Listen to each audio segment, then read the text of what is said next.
വിനീത് ശ്രീനിവാസൻ്റെ സിനിമകൾ ക്രിഞ്ചാണ് എന്ന് ഹൃദയം ഇറങ്ങിയതിൻ്റെ ശേഷം അങ്ങനത്തെ ഒരു പോപ്പുലർ ഡിസ്കഷൻ ഞാൻ കണ്ടിട്ടുണ്ട്. എന്നിരുന്നാൽ പോലും വിനീത് ശ്രീനിവാസൻ എനിക്ക് ക്രിഞ്ചല്ല. സോ അദ്ദേഹത്തിൻ്റെ വർഷങ്ങൾക്ക് ശേഷം എന്നൊരു സിനിമ ഞാൻ കണ്ടു. അതിനെ കുറിച്ചിട്ടാണ് ഈ ഒരു video. So let's get started. രണ്ട് ഫ്രണ്ട്സിൻ്റെ ഇടയിൽ സംഭവിക്കുന്ന കുറച്ച് കാര്യങ്ങളെ പറ്റിയിട്ടാണ് ഈ ഒരു സിനിമ സംസാരിക്കുന്നത്.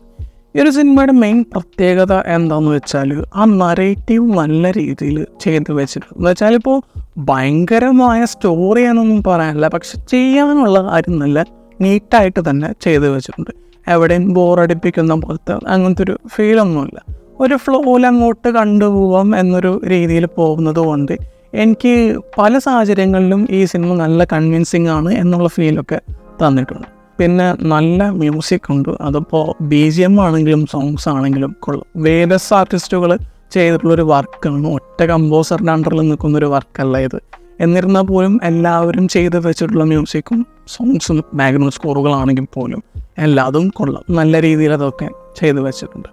പിന്നെ പെർഫോമൻസിൻ്റെ കേസ് പറയുന്ന സാഹചര്യത്തിൽ ഇപ്പോൾ ചില നേരത്ത് ധ്യാൻ നന്നായിട്ട് സ്കോർ ചെയ്യുന്നുണ്ട്, എന്നാൽ ചില നേരത്ത് അത് പ്രണവിൻ്റെ അണ്ടറിൽ വരുന്നൊരു കാര്യമാണ്. ആൻഡ് രണ്ടുപേരും അങ്ങനെ മാറിയിട്ട് അങ്ങനെ കയറിപ്പോകുന്ന അങ്ങനത്തെ ഒരു സെറ്റപ്പിലാണ് എനിക്ക് തോന്നിയത്. പിന്നെ പറയേണ്ട ആൾ നിവിൻ പോളിയാണ്. കാരണം ഇപ്പോൾ ഒരു പാവയ്ക്ക് ചാവിട്ട് തിരിച്ചിട്ട് കളിപ്പിക്കുന്ന ഒരു സംഭവം ഉണ്ടല്ലോ, അങ്ങനെയാണ് നിവിൻ പോളിനെ ഈ സിനിമയിൽ വിനീത് ശ്രീനിവാസൻ ട്രീറ്റ് ചെയ്യുന്നത്. കാരണം സ്ക്രീനിലോട്ട് വരുന്നു കോമഡിയോട് കോമഡി, അന്യായമായ പെർഫോമൻസ്, അങ്ങനെയാണ് എനിക്ക് തോന്നുന്നത്. കാരണം നല്ല എൻ്റർടൈൻമെൻ്റ് ആയിരുന്നു അദ്ദേഹം വരുന്ന സമയത്ത്. അത്തരം കിടിലൻ ഡയലോഗ്സും ആൻഡ് സ്കോറിങ് എന്നൊക്കെ പറഞ്ഞു കഴിഞ്ഞാൽ അമ്മാതിരി രീതിയിൽ ചെയ്ത് വെച്ചിട്ടുണ്ട്. എനിക്ക് ഭയങ്കരമായിട്ട് ഇഷ്ടമായിരുന്നു ഇതിൻ്റെ ഒരു പെർഫോമൻസ്.